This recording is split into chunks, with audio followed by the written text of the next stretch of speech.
Crazy young hero Vicky Kaushal ఇప్పుడు mythological thriller తో audience ముందుకు వచ్చేందుకు సిద్ధమవుతున్నాడు. విక్కీ కౌశల్ లీడ్ రోల్ లో అమర్ కౌశిక్ తెరకెక్కిస్తున్న లేటెస్ట్ మూవీ మహావతార్. పురాణాల్లోని చిరంజీవి పరశురాముడి కథ ఆధారంగా వస్తున్న ఈ మూవీ ఫస్ట్ లుక్ తోనే అందరినీ అట్రాక్ట్ చేస్తుంది. Have a look.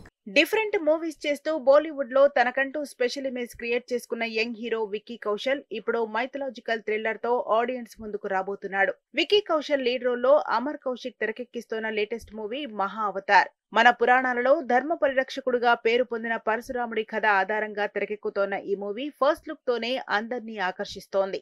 పొడవైన జుట్టు, గుబురు గడ్డంతో పరశురాముడి రోల్లో విక్కీ కౌశల్ లుక్ ఈ మూవీపై అందరిలోనూ ఆసక్తి రేకెత్తిస్తోంది. పరశురాముడి ధైర్య సాహసాలను ఈ మూవీలో తెరపై భారీ స్థాయిలో ఆవిష్కరించబోతున్నామని డైరెక్టర్ అమర్ కౌశిక్ ఈ మూవీ కంటెంట్ పై ఆడియన్స్ క్యూరియాసిటీని మరింత పెంచేస్తున్నాడు.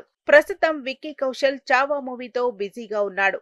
ఛత్రపతి శివాజీ తనయుడు శంభాజీ మహారాజ్ జీవిత కథ ఆధారంగా లక్ష్మణ్ ఉటేకర్ తెరకెక్కిస్తున్న ఈ మూవీలో మొఘల్ చక్రవర్తులను గడగడలాడించిన మరాఠా రాజు ఛత్రపతి శివాజీ తనయుడు శంభాజీ రోల్లో విక్కీ కౌశల్ కనిపిస్తుండగా ఆయన భార్య యేసుబాయి రోల్లో రష్మిక నటిస్తోంది.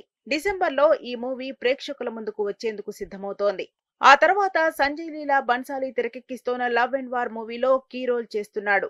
ఈ రెండు సినిమాలు పూర్తయిన తర్వాత ఈ మహా అవతార్ సెట్స్ పైకి వెళ్లనుంది. 2026 క్రిస్మస్ స్పెషల్ గా ఈ మూవీని రిలీజ్ చేసేందుకు ప్లాన్ చేస్తున్నారు మేకర్స్. మరి ఈ మైథలాజికల్ థ్రిల్లర్ తో విక్కీ బాక్స్ ఆఫీస్ దగ్గర ఏ రేంజ్ సక్సెస్ సొంతం చేసుకుంటాడో లెట్స్ వెయిట్ అండ్ వాచ్.